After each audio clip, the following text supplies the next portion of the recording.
சரி சாப்பிடலாமான்னு சொல்லிட்டு அவரே வந்து கால் பண்ணாரு. எல்லாம் வந்துச்சு, சாப்பாடு வந்துச்சு. அவர் கையால குடுத்து, சாப்பாடு போட்டு நாங்க சாப்பிட்டு அப்படியா? ஆமா. அந்த அந்த மூமெண்ட்ஸ் என் லைஃப்ல மறக்கவே முடியாது. வித்தின் ஃபியூ டேஸ்ல வந்து எனக்கு வந்து ஷூஸ் வாங்கி குடுத்தாரு. நான் அது வந்து என் வாழ்க்கையில அவ்வளோ ரேட்ல நான் வாங்கினதே கிடையாது. Zaraல வந்து காஸ்ட்லி ஷூஸ் வாங்கி குடுத்தாரு. இட்ஸ் நியர்லி ஒரு 10,000 மேல இருக்கும். அது இன்னும் வச்சிருக்கேன். அது இல்லாம ட்ராக்கு, ஜெர்சி, அப்புறம் வந்து ஹூடிஸ் அதெல்லாம் குடுத்தாரு. அது என் வாழ்க்கையில மறக்க முடியாது. அவர் ஏன் இதெல்லாம் எனக்கு பண்ணணும்னு அவசியம் கிடையாது. அவர் மனசுல தோணியிருக்கு, இவனுக்கு பண்ணணும் அப்படின்ட்டு. இப்போ நான் ஒரு கலைஞனா ஒரு விஷயத்த சக்ஸஸ் பண்ணாலும், அவருக்கு ஒரு அழகான குடும்பம் இருக்கு. சில சில ஆர்டிஸ்ட்லாம் அதெல்லாம் இல்ல. ஒரு நல்ல குடும்பமோ, நல்ல லைஃபோ அவங்கலாம் இல்ல. அவங்க அந்த மாரி இல்லாதப்போ அவங்க லைஃப் வேற மாரி போயிட்டு இருக்கு. ஆனா இவருக்கு ஒரு நல்ல குடும்பத்தோட வாழணும்னு ஆசைப்படுறாரு. அவங்க கூட ஸ்பெண்ட் பண்ணணும்னு ஆசைப்படுறாரு. அவங்க கூட சேர்ந்து ஓட்டு போடணும்னு ஆசைப்படுறாரு. அந்த ஒரு நிகழ்வுல வந்து யாரோ ஒருத்தவங்க ஒரு விஷயம் பண்ணிட்டாங்கன்னா, அது எவ்வளோ பெரிய தப்பான ஒரு இதாகும். நாங்க செட்ல இருக்கிறப்போ, இந்த ஆணி அடிக்கிறது, கத்துறது இது இருக்கக்கூடாது.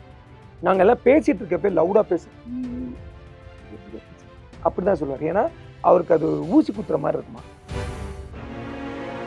இங்க வந்து என்ன ஒரு கான்ட்ரோவர்சியான ஒரு தேர்தல் நடக்குது. ஏன்னா வந்து ஒரு சினிமாக்காரர் ஒருத்தர் வந்து தேர்தலுக்கு வராரு. இங்கிட்டு ஒரு டிஎம்கே ஒரு 2 கவர்மெண்ட்டும் மோதுது. இதுல வந்து இவர் எது சொன்னாலுமே ஒரு தப்பான ஒரு மிஸ்கம்யூனிகேஷன் ஆயிடும். அது மாரி இடத்துல வந்து போற டைம்ல நம்ம போய் மைக்க நீட்டுறதோ, இது நீட்டுறதோ வந்து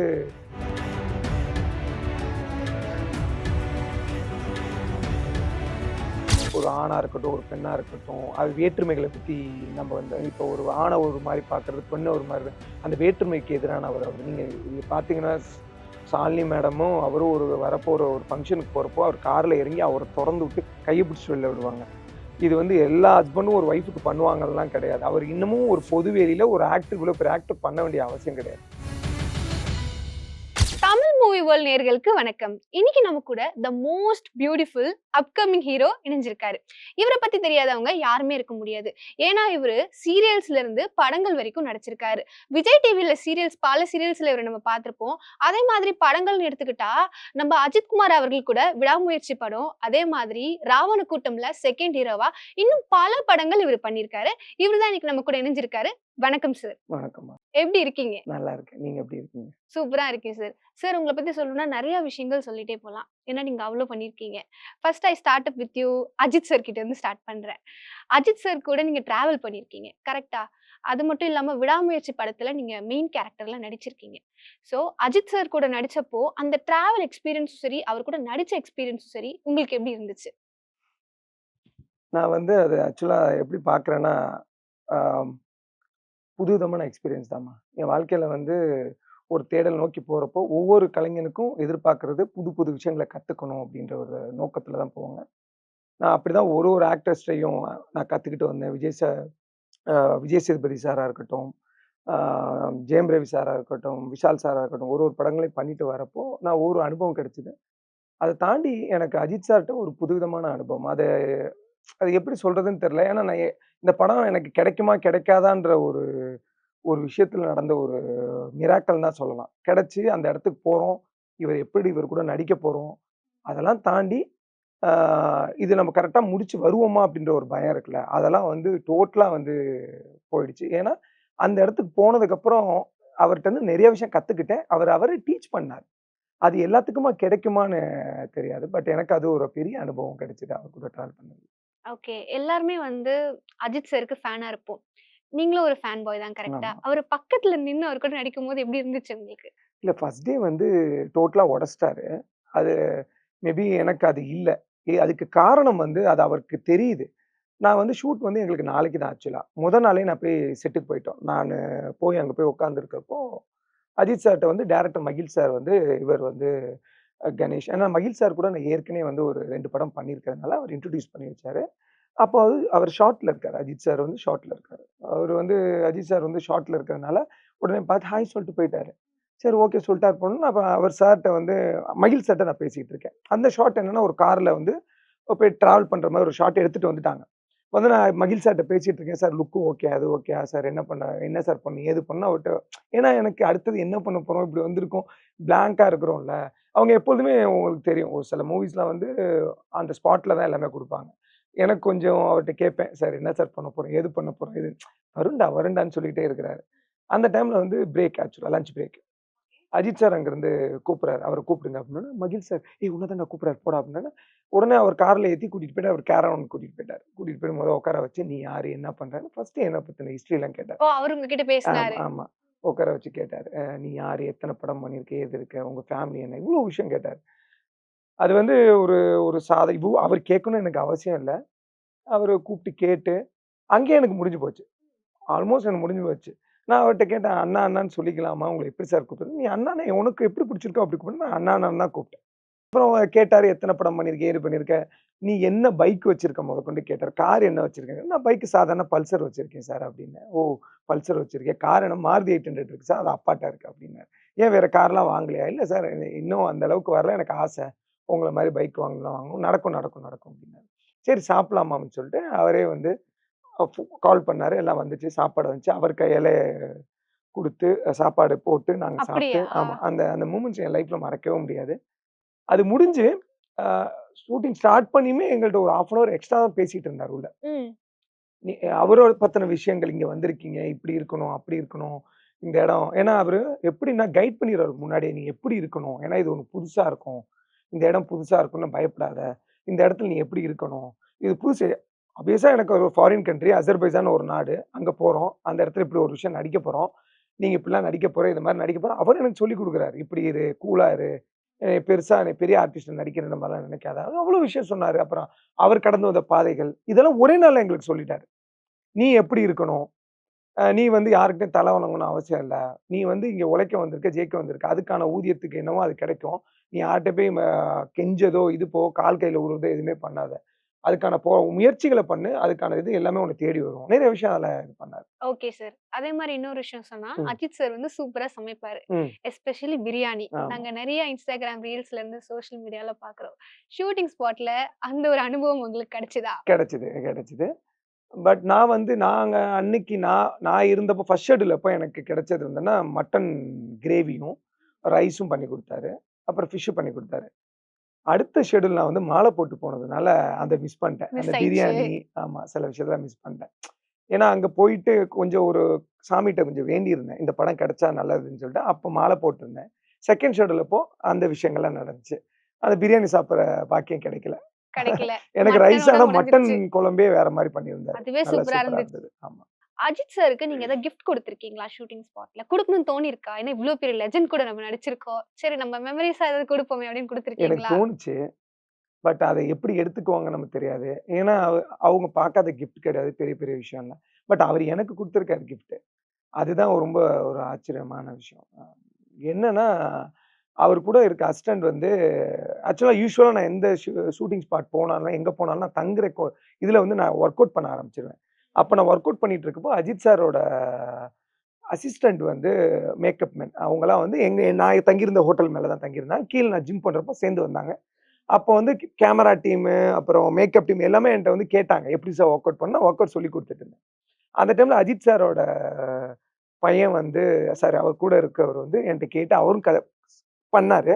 இத போய் அவர்ட்ட சொல்லியிருப்பார் போல இருக்கு. அடுத்த நாள் என்ன வொர்க் அவுட்லாம் பண்றியாமே! செம்ம சூப்பர், சூப்பர், சூப்பர் அப்படிதான் இருக்கணும் அப்படின்னு சொல்லிட்டு, வித்தின் ஃபியூ டேஸ்ல வந்து எனக்கு வந்து ஷூஸ் வாங்கி குடுத்தாரு. ஓ! நான் அது வந்து என் வாழ்க்கையில அவ்வளோ ரேட்ல நான் வாங்குனதே கிடையாது. Zaraல வந்து ஒரு காஸ்ட்லி ஷூஸ் வாங்கி குடுத்தாரு. இட்ஸ் நியர்லி ஒரு 10,000 மேல இருக்கும். நம்ம இந்தியன் மணிக்கு. ஓகே. அது இன்னும் வச்சிருக்கேன். அது அது இல்லாம ட்ராக்கு, ஜெர்சி அப்புறம் வந்து ஹூடிஸ் அதெல்லாம் குடுத்தாரு. அது என் வாழ்க்கையில மறக்க முடியாது. அவரு ஏன் இதெல்லாம் எனக்கு பண்ணணும்னு அவசியம் கிடையாது. அவர் மனசுல தோணியிருக்கு. இவனுக்கு பண்ணணும் அப்டின்ட்டு. அத வந்து பண்ணது என் வாழ்க்கையில மறக்க முடியாத ஒரு கிஃப்ட். நான் குடுக்கணும்னு நெனச்சேன். என்ன குடுக்குறதுன்னு ஒரு கன்ஃப்யூஷன் இருக்குல்ல. நம்ம அத ஏத்துக்குவாங்களா? அதெல்லாம் நமக்கு தெரியாதுல்ல. அதனால அப்டி விட்டாச்சு. What is your personally admire Ajith sir? Ajith sir பார்த்து நீங்க பெர்சனலா அட்மைர் பண்ண ஒரு விஷயம் என்னது? டெடிகேஷன்மா, டிசிப்ளின். இன்னமும் ஏன் இப்போ எல்லா இடத்துலயும் போனா இப்படி இருங்க, அப்படி இருங்கன்னு ஏன் அப்படி இருக்காருன்னா, அவர் நாளைக்கு ஒரு விஷயம் நடக்க போறத பிரெடிக்ட் பண்ணுவாரு. எக்ஸாம்பிள் இப்போ வந்து டிவிகேவோட ஒரு விஷயம் நடந்தது. அங்க இத்தன பேர் இறந்தாங்க. நீங்க ஒரு ஒரு ஒரு சாதாரண ஒரு ஆர்டிஸ்ட்டா பாருங்க. ரொம்ப இதாகாதீங்க. பைக்ல போகாதீங்க. இதெல்லாம் சொல்றத மீறி நடந்த விஷயங்கள் தானே சிலதெல்லாம். ஆக்ஷன் நடந்தது. இத முன்னாடியே அவர் கணிச்சு தான் சொல்றாரு. "நீ உன் குடும்பத்த பாரு, உன் இத பாரு. நாங்க ஒரு சாதாரண நடிகர். நாங்க இன்னைக்கு சம்பாரிப்போம், போயிடுவோம். உன் குடும்பத்த யாரும் மாட்டாங்க. பார்த்துக்க முடியாது. அதனால உன் லைஃப் ஒழுங்கா பாரு. அது மாரி டிசிப்ளினா இருப்பாரு. இந்த இடத்துல ஃபோன் பேசுறவங்களும் ஃபோன் பேசக்கூடாது. இந்த இடத்துல நீ ஹெல்மெட் போடணும்னா ஹெல்மெட் போடணும். இப்படிதான் உட்காரணும். இப்படிதான் இருக்கணும். துணிய டஸ்ட் சாப்பிட்டதுக்கு அப்புறம் டிஷ்யூ யூஸ் பண்ணணும்.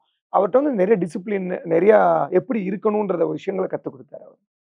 மறக்க முடியாத நிகழ்வு அதெல்லாம். அஜித் சார் வெர்சஸ் மீடியா அப்படின்னு ஒரு கான்ட்ரோவர்சி இப்ப எலெக்ஷன் டைம்ல போச்சு. அவர் ஓட் பண்ணிட்டு வரும்போது அவர் சொன்ன ஒரு வார்த்தை தப்பா மிஸ்கம்யூனிகேஷன் ஆகி அதே மாதிரி ஒரு பெரிய கான்ட்ரோவர்சியா மாறிச்சு. நம்ம எல்லாருமே பார்த்திருப்போம். இது அத இந்த பத்தி உங்க டாபிக் நான் ஒப்பீனியன்? சொல்லணுமா? ஏன்னா சரி ஓகே சொல்றேன். பட் அதுக்கு நான் தகுதியான ஆளான்னு தெரியல. பட் நான் அவர் கூட டிராவல் பண்ணதுனால நான் சொல்லணும்னு நெனைக்கிறேன். இப்ப நீங்க சொல்லுங்க. அது எத பத்தி நீங்க கேட்கிறீங்க? அங்க நடந்த நிகழ்வுனா என்ன மாரி நிகழ்வ பத்தி லைக் கேட்கிறீங்க? கான்ட்ரோவர்சியா ஒரு விஷயம் மாறுச்சு. ம். கரெக்ட்டா? அவர் ஓட் பண்ணிட்டு வரும்போது கிரவுட் எல்லாம் கத்துனாங்க. ம். ம். அப்ப அவரு ஒரு வேர்ட் யூஸ் பண்ணாரு. சோ அது வந்து கொஞ்சம் கான்ட்ரோவர்சியா மாறி, இல்ல அவரு இதுக்கு தான் சொன்னாரு, அதுக்கு தான் சொன்னாருன்னு லைக் மாறிக்கிட்டே இருந்துச்சு. பட் ஃபைனலி அவரே ஒரு கன்க்ளூஷன் அது குடுத்துட்டாரு ஈவ்னிங்குள்ள. அந்த வே ஆஃப் இத நீங்க எப்படி பார்க்குறீங்கன்னு கேட்கிறேன். அதாவது நான் ஒரு விஷயம் சொல்லணும்னு நெனைக்கிறதுன்னா, ஒரு ஜனநாயக கடமைய வந்து நிகழ்த்த வந்த ஒரு தருணம் அது. ஓகே. ஸோ ஒரு ஒரு ஆடியோ ஃபங்ஷனோ, இல்ல வந்து அ ஏதோ ஒரு மூவி ஷூட்டோ அது இங்க நடக்கல. ஸோ அந்த மாரி ஒரு நிகழ்வுக்கு வந்து ஒரு குடும்பத்தோட வரப்போ, அவர் பல உங்களுக்கு இன்டர்வியூலயும் சொல்லியிருப்பாரு. என் ஃபேமிலில எல்லாமே ஸ்கேர்ட் ஆவுறாங்க. ஒரு விஷயத்துக்கு போணும்னா, அவங்க வந்து ஃபீல் படுறாங்க. என்னால அவங்க குடும்பத்து கூட ஸ்பெண்ட் பண்ண முடியல. இவ்வளோ விஷயத்த தாண்டி இப்ப நான் ஒரு கலைஞனா ஒரு விஷயத்த சக்சஸ் பண்ணாலும், அவருக்கு ஒரு அழகான குடும்பம் இருக்கு. சில சில ஆர்டிஸ்ட்லாம் அதெல்லாம் இல்ல. ஒரு நல்ல குடும்பமோ, நல்ல லைஃபோ அவங்கலாம் இல்ல. அவங்க அந்த மாரி இல்லாதப்போ அவங்க லைஃப் வேற மாரி போயிட்டுருக்கு. ஆனா, இவருக்கு ஒரு நல்ல குடும்பத்தோட வாழணும்னு ஆசைப்படுறாரு. அவங்க கூட ஸ்பெண்ட் பண்ணணும்னு ஆசைப்படுறாரு. அவங்க கூட சேர்ந்து ஓட்டு போடணும்னு ஆசைப்படுறாரு. அந்த ஒரு நிகழ்வுல வந்து யாரோ ஒருத்தவங்க ஒரு விஷயம் பண்ணிட்டாங்கன்னா, அது எவ்வளோ பெரிய தப்பான ஒரு இதாகும். அதான் அவர் ஒரு இடத்துலயே சொன்னாரு. ஒரு சாதாரண ஒருத்தர் வந்து பிளேட வந்து கையில வச்சுட்டு கோடு போட பார்த்தாருன்ட்டு. அது மாரி அவர் குடும்பத்துல ஒருத்தருக்கு நடந்துச்சுன்னா, அது எப்படி இருக்கும் நீங்க யோசிச்சு பாருங்க. ஏதோ கை குடுக்க போறாங்க. ஏதோ பண்ண போறாங்க. ம். ஸோ அவர் வந்து அவர புரொடெக்ட் பண்றதும் இல்லாம, அவங்க குடும்பத்தை பார்க்கக்கூடிய சூழல் அந்த அந்த இடத்துல இருக்கு. ஓட்டு போடுற இடத்துல. அப்ப அவர் எப்படி அவர ஹேண்டில் பண்ணணும்னு நீங்க யோசிச்சு பாருங்க. மோரோவர் கத்துறப்போ நான் எனக்கு நடந்த ஒரு எக்ஸ்பீரியன்ஸ் என்னன்னா, அவருக்கு வந்து விடாமுயற்சிக்கு முன்னாடி ஒரு படம் துணிவுன்னு நெனைக்கிறேன் ஐ திங்க். துணிவுல வந்து அந்த பாம் பிளாஸ்ட் நடந்தப்போ, ஒரு பாம் பிளாஸ்ட் வந்து நடக்கிற சீன்ல அது வெடிக்கல. அந்த இடத்துல போய் உட்கார்ந்திருக்காரு. அது வெடிச்சதுல அவர் காது வந்து ரொம்ப இன்ஜூரி ஆயி, அதுக்கு வந்து அவரு ட்ரீட்மெண்ட் எடுத்தாரு. ஒரு 2 தடவ ஆப்பரேஷன் பண்ணியிருக்காரு அவரு. காதுல யாஹ்! Operation yeah! பண்ணியிருக்காங்க.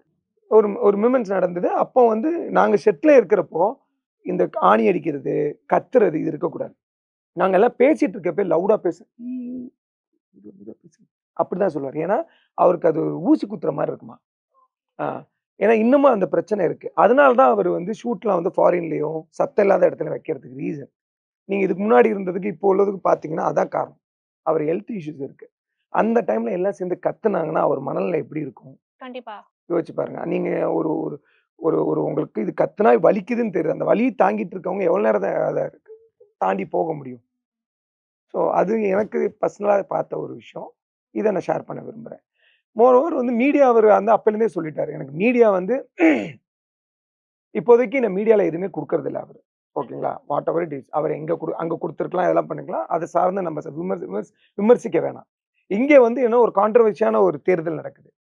ஏன்னா வந்து ஒரு சினிமாக்காரர் ஒருத்தர் வந்து தேர்தலுக்கு வராரு. இங்கிட்டு ஒரு டிஎம்கே ஒரு 2 கவர்மெண்ட் மோதுது. இதுல வந்து இவரு எது சொன்னாலுமே ஒரு தப்பான ஒரு மிஸ்கம்யூனிகேஷன் ஆயிடும். அது மாரி இடத்துல வந்து போற டைம்ல நம்ம போய் மைக்க நீட்டுறதோ, இது நீட்டுறதோ வந்து அவருக்கு வந்து எப்படி தோணியிருக்குமோ, அதுக்காக ரியாக்ட் பண்ணியிருப்பாரு அவரு. சோ அதே மாதிரி இன்னொரு விஷயம் பார்த்தீங்கன்னா, விடாமுயற்சி படத்தப்போ அவருக்கு ஒரு ஆக்சிடென்ட் ஆச்சுன்னு ம், சொல்லி ம், ம். கேள்விப்பட்டோம். அந்த ஆக்சிடென்ட் ஸ்பாட்ல நீங்க இருந்தீங்களா? ஆமா. அதே மாதிரி அவர் எப்படி ஹேண்டில் பண்ணாரு?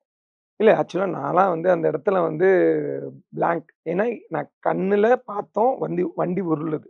அத ம். எங்க கண்ணால நான் பார்த்துக்கிட்டு இருக்கேன். ஏன்னா எனக்கு அந்த சீன்ல சுட்டதுக்கு அப்புறம் தான் அந்த கார் அடுத்த ஷாட்டே எடுக்குறாங்க. இது எப்படின்னா டெசர்ட்ல மெயினான இடத்துல நடக்குது. நாங்கலாம் ஒரு இடத்துக்கு முடியாது. அங்கேயே தான் நிக்கணும். அப்ப அந்த ஷாட்ல வந்து போயிட்டு இருக்கப்போ, வண்டி உருளுது. அந்த டைம்ல நாங்கலாம் பிளாங்க். ஏன்னா அவ்ளோ எல்லாம் ஓடுறோம். ஓடி போய் பார்த்தா, ஆனா அந்த வீடியோல ஒவ்வொரு விஷயம் பார்த்தா, அது அவருக்கு உருளுதுன்னு தெரியுது. எப்படி காப்பாத்தணும்னு தெரியுது. அந்த கண்ணாடி எப்படி உடைக்கணும்னு தெரியுது. அத அப்பயே முன்னாடியே பிளான் பண்ண மாரி எனக்கு தெரியுது. ஏன்னா, அவர் அவ்ளோ பிளானிங்கா இருக்காரு. ஒரு இன்சிடென்ட் நடந்தா அதுலருந்து எப்படி வெளில வரணும்? ஃபர்ஸ்ட்டு பதட்டப்படக்கூடாது. ரொம்ப நிதானமா பதட்டப்படாம வெளில ஹேண்டில் வந்துட்டாரு. ஆமா. பண்றாரு. ஈவன் ஆரோலாம் பதட்டத்தோட தான் இருந்தாரு. ஆனா, இவரு அசால்ட்டா ஹேண்டில் பண்ணி, அவர் ஒருத்தர உடைச்சு ஏன்னா நாங்கலாம் இங்க இருக்கோம். ம். அதுல வந்து உள்ள வந்து உங்களுக்கு வந்து கோப்ரா வச்சுட்டாங்க, ஹெலிகாம் இருக்கு. வண்டி வந்து தானா அவர் ஓட்டிட்டு போயிட்டு இருக்காரு. அந்த இடத்துல யாருமே இல்ல. வண்டி உருளுது. அப்ப அவர் தான் அத ஹேண்டில் பண்ணி ஆகணும். ஒரு நிமிஷம் ஏன்னா அது வந்து அம்மர்ன்றதுனால அது தப்பிச்சாங்களா இல்ல. நான் கண்ணால பார்த்தேன் அந்த வண்டி உருண்டத. அப்படி ஒரு விஷயத்த நான் பார்த்தது இல்ல லைஃப்ல. அது ஒரு டெசர்ட்ல ஒரு ஃபுல்லா பாறைகள்ல விழுந்துச்சு அது. அந்த மொமெண்ட்ஸ் வந்து மறக்கவே முடியாது. அதே மாரி அஜித் சார் வந்துட்டு இப்போ சினிமால ஃபோக்கஸ் பண்றாரு. அவர் ஹிட் படங்கள் குடுக்குறாரு. அதையும் தாண்டி அவரோட பெர்சனல் லைஃப் பார்த்தீங்க அப்டின்னா, இப்ப அவரு கார் ரேஸ் எல்லாமே ஸ்டார்ட் பண்ணிட்டாரு. அது உங்க பெர்ஸ்பெக்டிவ்ல நீங்க எப்படி பார்க்குறீங்க? நான் என்ன நினைக்கிறேன்னா, இப்போ எனக்கு ஒரு லைஃப். நான் வந்து அத்லெட்ல வரணும்னு ஒரு ட்ரீமோட தான் வந்தேன். சில இன்ஜூரீஸ்னால என்னால முடியாம சினிமாக்குள்ள வர வேண்டிய சூழல் வந்துருச்சு. ஸோ அவரோட பழைய இன்டர்வியூஸ்லாம் பார்த்தீங்கன்னா, நான் ஒரு ரேசர் ஆகணுன்ற ஒரு ட்ரீம். ட்ரீம் வந்து நம்ம 1 தான் 2லாம் கிடையாதும்மா. எவ்வளோ வேணா நம்ம ட்ரீம் பண்ணலாம். அதுக்கு வந்து அளவு கிடையாது. வயசும் கிடையாதுன்னு நான் நெனைக்கிறேன். அவர் வந்து அவருக்கு வேண்டிய ஒரு விஷயத்த இதுல பண்ணிட்டாரு. ஆனா, அவர் ஏதோ ஒரு மிஸ் பண்ணியிருக்காரு. அந்த மிஸ் பண்ண ஒரு விஷயம் தான் நான் பைக் ரேஸ்ன்னு நெனைக்கிறேன். அந்த கார் ரேஸ்ன்னு நெனைக்கிறேன். அதான் அவரு இப்ப அத ஒரு ட்ரீமா நெனச்சு அத இப்ப அச்சீவ் பண்றத ட்ரை பண்ணட்டுமே. அதுல எந்த ஒரு இதுவுமே கிடையாது. கனவுகளுக்கு எல்லை கிடையாது. எது வேணா கனவு பண்ணலாம். அதுக்கு வயசும் கிடையாதுன்னு நான் நெனைக்கிறேன். அவர்கிட்ட இருந்து ஏதாவது ஒரு அட்வைஸ் நீங்க வாங்கியிருக்கீங்களா? அவர் ஏதாவது அட்வைஸ் உங்களுக்கு குடுத்துருக்காரா ஷூட்டிங் ஸ்பாட்ல? அவரு என் ஃபேமிலி ரிலேட்டடா நெறையா சொல்லியிருக்காரு. ஃபேமிலிய எப்படி லீட் பண்ணணும்? ஒருத்தவங்கள எப்படி கேர் பண்ணணும்? ஆ ஒரு ஒரு ஒரு ஆணா இருக்கட்டும், ஒரு பெண்ணா இருக்கட்டும், அது வேற்றுமைகள பத்தி நம்ம வந்து இப்போ ஒரு ஆண ஒரு மாரி பார்க்கறது, பெண்ண ஒரு மாரி அந்த வேற்றுமைக்கு எதிரானவர் அவரு. நீங்க இது பார்த்தீங்கன்னா, ஷாலினி மேடமும் அவரும் வரப்போற ஒரு ஃபங்ஷனுக்கு போறப்போ, அவர் கார்ல இறங்கி அவர தொறந்து விட்டு கைய பிடிச்சுட்டு வெளில விடுவாங்க. இது வந்து எல்லா ஹஸ்பண்டும் ஒரு ஒய்ஃப்க்கு பண்ணுவாங்கலாம் கிடையாது. அவர் இன்னமும் ஒரு பொது வெளியில ஒரு ஆக்டர் இவ்வளோ பெரிய ஆக்டர் பண்ண வேண்டிய அவசியம் கிடையாது. ஸோ வந்து ஆணும், பெண்ணும் சமம்ன்ற சில விஷயங்கள்ல அவர்ட்ட இருந்து நான் கத்துக்கிட்டேன். அத விஷயமா அவர் பேசியிருக்காரு. அதே மாரி ஒரு இடத்துல நீ போறப்போ, நீ ஒரு சினிமா சார்ந்து போயிருக்க. நீ நீ நீ தான் உனக்கு கடவுள். நீ தான் எல்லாமே. மத்தவங்க கடவுளா நெனச்சு நீ அவங்க பின்னாடி டிராவல் பண்ணாத. நீ நம்பு. அந்த விஷயங்கள்லாம் அவரு சொல்லி, அவர் கூட டிராவல் பண்ணி, அது இல்லாம அவருக்கு நடந்த அனுபவங்கள். அவர் வந்து ஹிந்திக்காரன் மாரி இருக்காங்க. அது மாரி இருக்காங்க. அப்படி இருக்காங்க. அவள ஒதுக்குனது. எந்தெந்த புரொடியூசர் ஒதுக்குனா, அந்த மாரி நெறைய விஷயங்கள அவரு கன்வே பண்ணாரு. அந்த மாரி இருக்கக்கூடாது. அதெல்லாம் உங்களுக்கு இருக்கும். அதனால தோன்றக்கூடாது. அத தாண்டி வரதுக்கு பாருங்க. ஏன்னா இது வந்து இதெல்லாம் உனக்கு ஒரு தடையா இருக்கும். அத மீறி எப்படி வரணுன்றத விஷயங்கள் அவர் சொல்லிக் குடுத்தாரு. ஓகே. சொல்லிக் குடுத்தாருன்னா, அவர் அட்வைஸ் பண்ணுவாரு. பண்ணுன்னு சொல்ல மாட்டாரு. அவரு இப்படி பண்ணு அப்படின்னு சொன்ன ஒரே விஷயம் என் பேர மாத்த சொன்னது மட்டும் தான். வாட் இஸ் த ரீசன் நீங்க பேர் சேஞ்ச் பண்ணதுக்கு காரணம்னு நெனைக்கிறீங்க? லைக் சஞ்சய் சரவணன்ல இருந்து கணேஷ் சரவணன். எதுக்கு அந்த பேர் மாற்றம்? இல்ல ஆக்சுவலா நான் அந்த இங்க இங்க வந்ததுக்கு அப்புறம் என் பேர் வந்து நெறைய பேருக்கு சிமிலாரிட்டியா இருந்தது. கணேஷ் நெறைய பேர் இருந்ததுனால, நம்ம பேர மாத்துவோம்ன்னு சொல்லிட்டு ஒரு கோயில்ல போயிட்டு, எங்க அம்மா முன்னாடி வந்து சீட்டு குலுக்கி போட்டு வந்த நேம் தான் அது. ஓ! ஸோ அதில ட்ராவல் பயணிச்சுக்கிட்டு இருந்தேன். அப்போ Ajith sir first day shoot அப்போ ஃபர்ஸ்ட் டே அன்னைக்கு எனக்கு வந்து உள்ள வர சொல்லிட்டு, "உன் பேர் என்னன்னு?" கேட்டாரு. இந்த மாரி சஞ்சய்ன்னேன். என்ன யோசிச்சாருன்னு தெரியல. அவரே கேட்டாரு. "உண்மையிலே உன் பேர் சஞ்சய் தானான்னு?" எதுக்கு அத கேட்டாரு? இன்னமும் எனக்கு அது தெரியல. "இல்ல சார் என் ரியல் நேம் வந்து கணேஷ்." "அப்படியா? Okay, okay. ஏன் பேர மாத்துன?" அப்படின்னு கேட்டாரு. இல்ல சார் இந்த மாரி இங்க மாரி சினிமாக்கு வந்தேன். இந்த மாரி ஆச்சு. இப்படி மாத்துனேன் அப்படிக்கான ரீசன் சொன்னேன். உங்க அம்மா ஏன் இந்த பேர வச்சாங்கன்னு தெரியுமா? அப்படின்னு கேட்டாரு. பக்கத்துல ஒரு கணபதி கோயில் இருக்கு. அங்க வேண்டினாங்க. பிள்ளையார்ட்ட வேண்டி கணேஷ்ன்னு பேர் வச்சாங்கன்ற மாரி சொன்னேன். ஓகே. ஸோ அப்ப கடவுள்ட்ட வேண்டி இந்த பேர வச்சிருக்காங்க. நீ அந்த பேர வந்து நீ மாத்தலாமா? தப்பா இல்லையா? எனக்கு என்னமோ நீ இந்த பேர மாத்துனா நல்லா இருக்குன்னு சொன்னாரு. அதுக்கப்புறம் நான் அத விட்டுட்டேன். ஆனா நானும் உன்ன கணேஷ் தான்ப்பா கூப்பிட்டேன்னு சொல்லிட்டாரு. சோ கணேஷ். கணேஷ்ன்னு சொல்லிட்டாரு. ஆனா அப்பலாம் மாத்தல நாங்க. அடுத்த நாள் வந்து ஷூட்டிங் ஆரம்பிச்சு, லஞ்சுக்கு வந்து கூப்பிடுறாரு. கணேஷ கூட்டு வாங்கன்னு. அவரோட அசிஸ்டன்ட் வந்து யாருக்குமே கணேஷ் தான் தெரியாது. டைரக்டர் சஞ்சய் முதற்கொண்டு. தான் தெரியும். ஆமா. கணேஷ் இருக்காரான்னு தேடுறாங்க. யாருப்பா கணேஷ் தேடுறாருப்பான்னு சொல்லிட்டு டைரக்டர் முதற்கொண்டு சொன்னாரு. அப்பதான் வந்து நான் தட்ட எடுக்க போறேன். சார் உங்கள தான் சார் அஜித் சார் கூப்பிடுறாங்க வாங்கன்னு சொல்லி கேரவன் கூப்பிடுறாங்கன்னு போனேன். போனேன். "ஏன் நான்லாம் கூப்பிட்டா வரமாட்டீங்களா? நான் போர் அடிக்கிறேனா?" அப்படின்னு என்ட்ட கேட்டாரு. "சார் அதெல்லாம் இல்ல." "வாங்க அப்புறம் என்ன லஞ்ச் சாப்பிட வராம எங்க போனீங்க?" அப்படின்னாரு. "ஐயோ! என்ன சார் இல்ல நேத்து குடுத்தீங்க அட வாங்க." அப்படின்னு சொல்லிட்டு வந்து கூப்பிட்டு உட்கார வச்சு சாப்பாடு போட்டாரு. ம். அப்ப போட்டப்போ அப்பதான் பேசிட்டு இருந்தாரு. எனக்கு என்னமோ "உன்ன தேடுனேன் ஏன் எங்க போன?" "இல்ல சார் எனக்கு யாருக்குமே கணேஷ்ன்னா தெரியாது. நீங்க கணேஷ்ன்னு சொல்லி தேடி இருக்கீங்க." அப்படின்னோனே, "இல்ல, இல்ல நீ பேர மாத்து. கணேஷ்ன்ற பேர மாத்துனா நல்லாருக்கும்." அப்டின்னாரு. அப்பயும் சொன்னாரு. "சரி சார் நான் பார்க்குறேன் சார்ன்னு" விட்டுட்டேன். அந்த சீன் முடிஞ்சோனே அஜித் சார்ட்ட போயிட்டு இவர்ட்ட போயிட்டு இது விஷயமா பேசுறாரு. அவன் பேர் வந்து கணேஷ்ன்னு தெரியுமா உங்களுக்கு? தெரியாதே! டேய் உன் பேர் கணேஷான்னு சொல்லிட்டு அது பேசுறாங்க. பேசுனோனே நான் தான் மாத்த சொன்னேன். மாத்துனா நல்லா இருக்கும்னு நான் நினைக்கிறேன். அப்படின்னு சொல்லிட்டு போயிட்டாரு. அதுக்கப்புறம் ஷூட்லாம் முடியுது. முடிஞ்சுட்டு ஒரு 90 நாள் அவர் கூட பயணிச்சேன். 90 90 நாள் டேஸ் டிராவல் பண்ணேன். டிராவல். ஆமா. அது 3 ஷெட்யூல் 3, 4 எல்லாமே ஷெட்யூல் போனோம். கோல்டன் மொமெண்ட்ஸ் தானே. ஆமா. ஐயோ! வாழ்க்கையில மறக்கவே முடியாது. நான் ஃபர்ஸ்ட் ஆஃப் ஆல் அது மகிழ் சாருக்கு தான் நான் நன்றி சொல்லணும். இத வந்து பதிவு பண்ணணும். ஏன்னா, அஜித் சார்ன்னு அது மாரி ஒரு இவர கொண்டு போய் சேர்த்தது வந்து மகிழ் சார் தான். மகிழ் சார் இல்லன்னா அந்த விஷயம் நடந்திருக்காது. ஏன்னா எல்லா படத்துக்கும் வாய்ப்பு குடுத்தா, இந்த படத்துலயும் அவருக்கு அவ்வளோ பெரிய ஸ்ட்ரகிள் இருந்தும் எனக்கு ஒரு வாய்ப்பு குடுத்துருக்காரு. அத வந்து நம்ம மறக்கவே முடியாது. ஸோ வந்து மகிழ் சார்ட்ட வந்து அப்ப அவர் பேசுறப்ப தான் இந்த மாரி சொன்னோனே, லாஸ்ட் ஷெட்யூல் முடிஞ்சதுக்கப்புறம் ஹக் பண்ணிட்டு போறாரு. போறப்போ, "சார் உங்கள ரொம்ப மிஸ் பண்ண போறேன்." "ச்சீ சும்மா இருக்கேன். நான் கேரவன்ல இருக்கேன்மான்னு" சொல்லிட்டு போயிட்டாரு. போன கேரவன்ல ஆக்சுவலா எங்களுக்கு போயிட்டுருக்கு. டைம் முடிஞ்சிருச்சு. அவர் கிளம்பி போனா போயிருக்கலாம். எங்களுக்காக வெயிட் பண்ணிட்டு இருக்காரு. போனோனே, "ஏய் வா, வா, வா" அப்படின்னு சொல்லி உள்ள உட்காந்தாரு. உட்காந்தோனே, என்ன டிசைட் பண்ணியிருக்கேன்னு கேட்டாரு. சார் இல்ல சார் அப்பாட்ட கேட்டேன். அப்பா, அம்மாட்ட கேட்டேன். அவர் அவ்வளோ பெரிய ஆளு. அவர் சொல்றாருன்னா ஏதோ ஒரு அர்த்தம் இருக்கு. பேர மாத்திருன்ட்டாருன்னு சொன்னேன். சார் மாத்த போறேன் அப்படின்னா, ரொம்ப சந்தோஷம்டா, சூப்பர்ரா அப்படின்னாரு. சார் ரொம்ப மிஸ் பண்ண போறேன். ஏய் இல்லடா அடுத்த படம் கூட பண்ணுவோம். நடக்கும் பாரு அப்படின்னாரு. அதுதான் நான் அடுத்த கொஸ்டினா வச்சிருக்கேன். அடுத்த டிராவல் ஏதாவது இருக்கா அஜித் சார் கூட? நான் அதுக்காக ட்ரையும் பண்ணல. அது நடக்குமான்னு தெரியாது. ஓகே. ஏன்னா, அஜித் சார் படம்லாம் நம்ம தேடி போனா நடக்காது. அதுவா நடக்குதா உண்டு. ஆனா அது இந்த எங்க காம்போ நாங்க நடக்கும்? எதிர்பார்க்கலாம் ஃபியூச்சர்ல. எதிர்பார்க்கலாம். நடந்தா எனக்கு சந்தோஷம் தான். நான் அதுக்கான விஷயங்கள தேடி போல. நடக்கும்னு நம்பிக்கை இருக்கு. ஏன்னா, அது அத சார்ந்து யார மூவ் பண்ணுன்றது வந்து ரொம்ப காம்ப்ளிகேட்டடா இருக்கு. ஏன்னா, நான் லாஸ்ட் படத்துக்கு நான் ட்ரை பண்ணேன். குட் பேட் அக்லிக்குமே. அது நான் ஷூட்டிங் ஸ்பாட்ல இருக்கிறப்பயே நான் பேசினது அங்க அதுக்கான எனக்கான கேரக்டர்ஸ் இல்லன்ட்டாங்க. ஸோ, அதனால அத நான் தவிர்த்துட்டேன். பட் ஆனா, அதுக்கான வாய்ப்பு வந்ததுன்னா நிச்சயமா ட்ரை பண்ணுவேன். Okay, super. இப்ப அந்த பேரு வந்து ஆக்சுவலா அவரு போனதுக்கப்புறம் எனக்கு வந்து ஆட்டோகிராஃப் போட்டு குடுத்து, அந்த பேரு போட்டு குடுத்து, என் ஃபியூ டேஸ்ல பர்த்டே இருந்தது. ஓகே. அந்த பேர எழுதி குடுத்து, ஹேப்பி பர்த்டே விஷஸ் சொல்லி எல்லாம் பண்ணி எனக்கு ஒரு ஆட்டோகிராஃப் குடுத்தாரு. அந்த பேர் பின்னாடி அத இவ்ளோ நான் பெரிய ஃபர்ஸ்ட்டு வரலாறு இருக்கு. அதான் என் தலையெழுத்தே மாறுனது இந்த ஒரு ஆட்டோகிராஃப்ல. நான் அத இன்ஸ்டால போட்டு, ம். அந்த மொமெண்ட்ஸ வந்து ஷேர் பண்றேன். நெறையா சேனல்ல ஷேர் ஆச்சு. புதிய ஓகே. தலைமுறையில நெறைய சேனல்ல ஷேர் ஆச்சு. அந்த அந்த மொமெண்ட்ஸ வந்து என்னால மறக்க முடியாது. ஓகே. ஷூட்டிங் ஸ்பாட்டும் சரி, ஷெட்யூல் முடிஞ்சுச்சு, பேக்கப் எல்லாம் ஓகே. மூவி ரிலீஸ் ஆச்சு. அஜித் சார் கூட நடிச்சு முடிச்சாச்சு. ஆஃப்டர் த ஷூட் அவர நீங்க மீட் பண்ற சான்ஸ் கிடைச்சதா? இல்ல. அந்த மாரி வாய்ப்பு நடக்கல. நான் அதுக்கு ட்ரையும் பண்ணல. அ அது அவருக்கு பிடிக்குமான்னு எனக்கு தெரியாது. ஆனா வந்து வாய்ப்பு வந்து எனக்கோட என என என என் கூட இருக்க ஒரு தம்பி மாரி யாசர்ன்னு பேரு. திருச்சிங்க. என்னோட நேட்டிவ் திருச்சி.